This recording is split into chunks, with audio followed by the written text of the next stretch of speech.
Somebody's bleach blonde, bad built butch body. Somebody's bleach blonde, bad built butch body. What's going on, everybody? I'm Lamont Tyson, back for another PBB News, which stands for Politics of Being Black News. And the biggest stories we've got going today, Trump claims he's the reason why Marjorie Taylor Greene is resigning. We'll discuss that.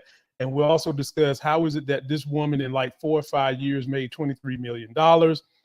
The harm in her in Gaza by war criminal Benjamin Netanyahu continues to go. We've got that. And we've also got the possibility of a special election coming up soon that could mean a lot to where the states and the United States will go in the next election, 2026. Let's go ahead and start with Trump. Always running his mouth. He has such an ego. He's got to take credit for everything. And if you haven't subscribed already, please subscribe to this channel. And then also subscribe to me on TikTok, Life Gains One. Very important for the algorithm.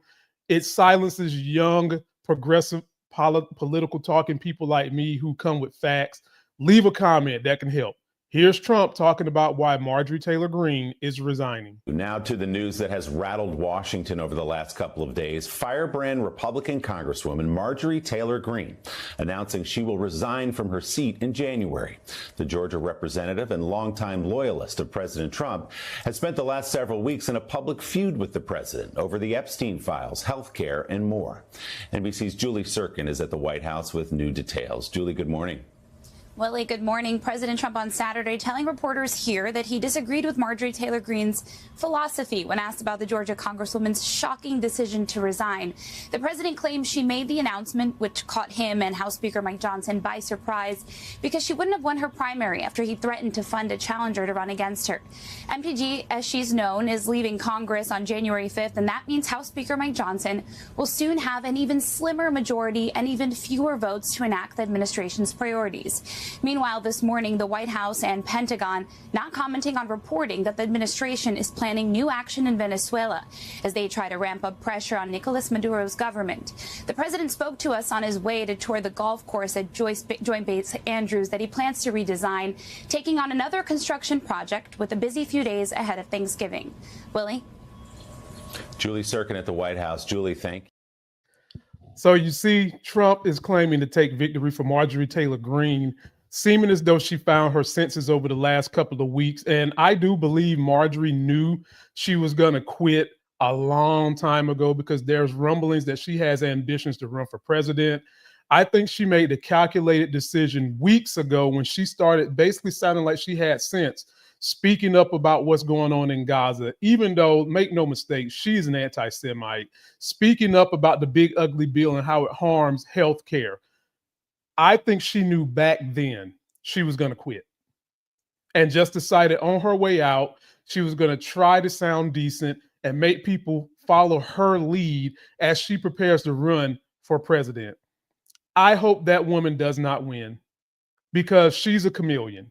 She has fooled y'all into thinking that she makes sense.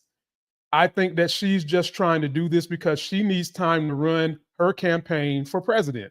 And on the way out, she's trying to make moderates feel as though she's a moderate human being, that once she gets in there, she won't increase power and try to take more power away from the American people.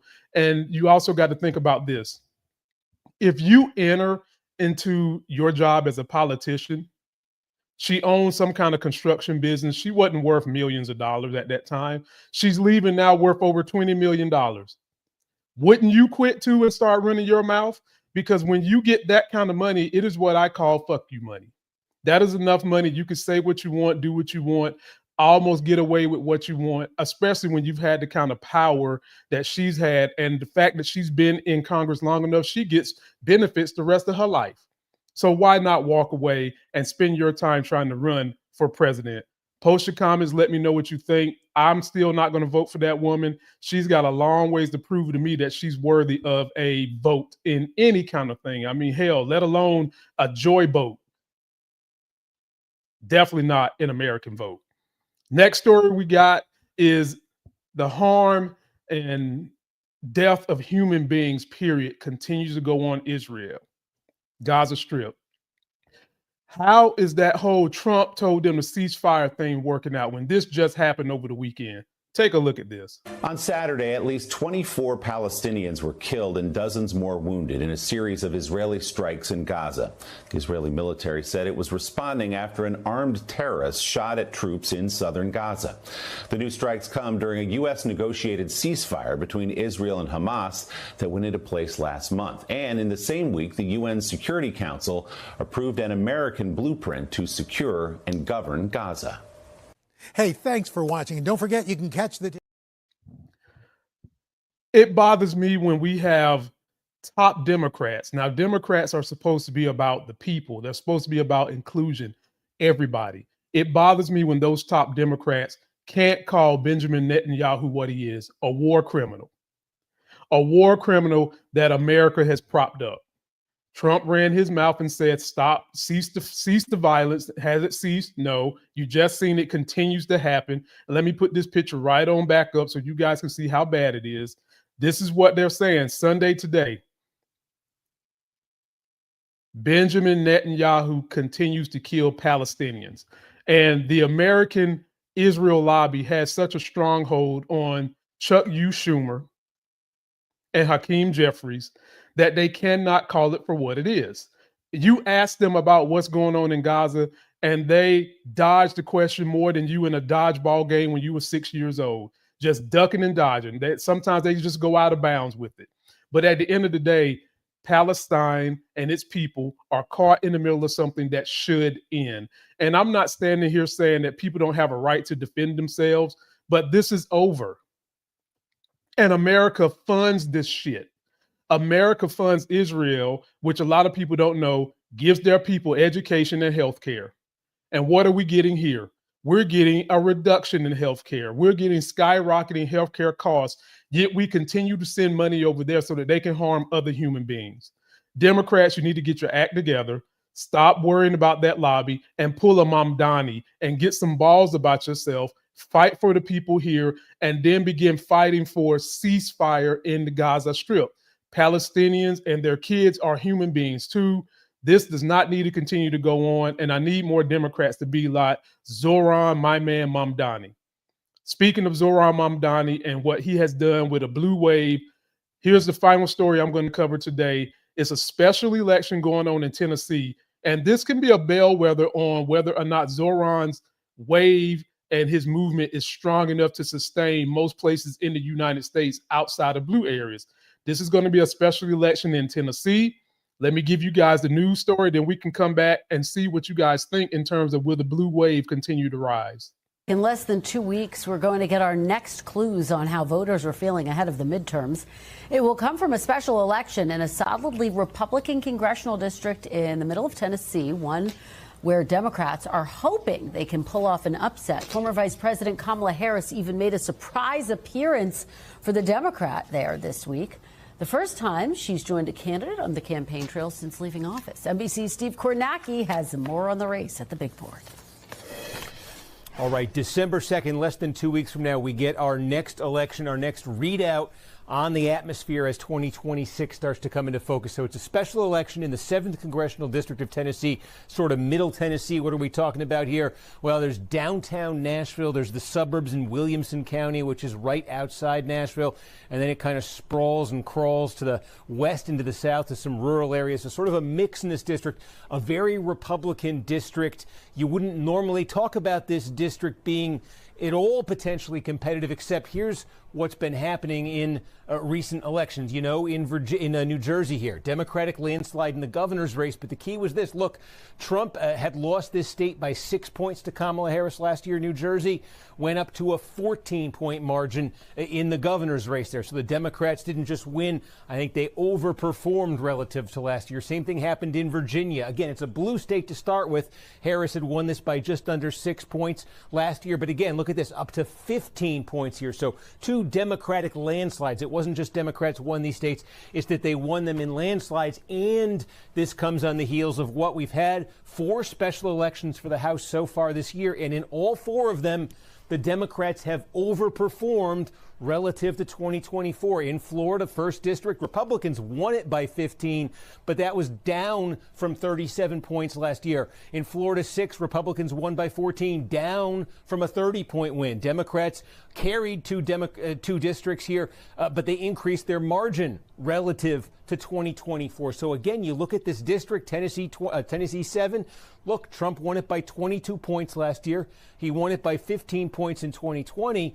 But if you get this kind of movement, if you get some of that movement you saw in Virginia, some of that movement in New Jersey, this could get into the single digits. This could get potentially interesting. One thing we've been seeing, these special elections, lower turnout, Democrats have been more motivated, their voters have, than Republicans. So keep an eye on this one. The Republicans think the Democratic candidate, she's sort of from the progressive side of the party. Her own party called her the AOC of Tennessee. They think they can get some mileage out of those they want to be using nationally in 2026. If the Republicans end up winning this big, not having this kind of drop-off, it would show those attacks maybe are going to work next year. If the Democrats can get this down to single digits, it would be more momentum for them heading into the midterm. All right, we'll be watching closely. Steve Kornacki. All right, so there you have the story. What are my thoughts here? I do believe that this Democrat is going to lose because, number one, you had Kamala come and endorse her. And I'm not a Kamala hater. It's just that a lot of Democrats were turned off by Kamala because her policies was too in the middle, and people felt like they didn't have a chance to vote for who should have been vice president. Joe Biden should have stepped out with the dementia thing a long time ago. They felt like Kamala was forced on them. And that caused a lot of people who are Democratic voters to sit at home. That's what it did. The Mamdani wave that we saw happened in places that was already blue. And that happened because Mamdani was voted in by the people, and his policies seemed to carry more with the folks who sat on their hands as Democrats than those that didn't. And in this race in Tennessee, which is always a red place, a red state, and this particular race has always been, this particular race where the district is has always been red, this woman is not going to win. If she wins, I will be happy, and I will come up here and eat all kinds of crow pie that y'all want me to eat. I will. But I don't think she's going to win because she had the endorsement of Kamala. Kamala is not that well liked, even though she should be liked more than Trump. It's just a matter of the fact she isn't. And this congresswoman is running in a place that never, ever gives ground to Democrats.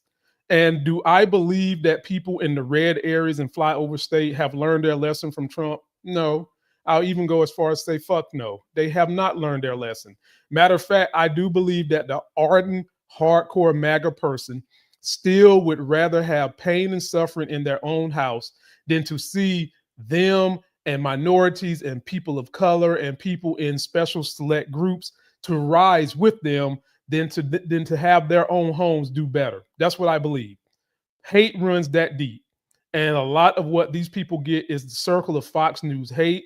They go to church where their pastors is preaching a message of hate and they lace it with Jesus Christ. And I don't know how folks can fall for that banana in the tailpipe, but they still do. And now you expect us to believe that Kamala endorsement of someone who is progressive in Tennessee is going to win. If this woman does pull it off, I will feel a whole lot better about where this country is going. But if she doesn't, it won't surprise me. And it's still just going to come down to taking the country back in the places where Democrats sat on their hands the last time. Hopefully will come out in the midterms this time. Please post me all your comments on what you think. That's the best thing you can do to help get my message out in the algorithm, because they do suppress Democratic voices left and right, because all of these social media platforms nowadays are starting to be owned by right-wing people who just want the top 1% to control everything and us be pundits of their well-being. Don't forget to like this video, comment, as I said, share, follow me on TikTok at LifeGains1, and you all get my favorite outro, Jasmine Crockett, that bad bee herself. Somebody's bleach blonde, bad built butch body.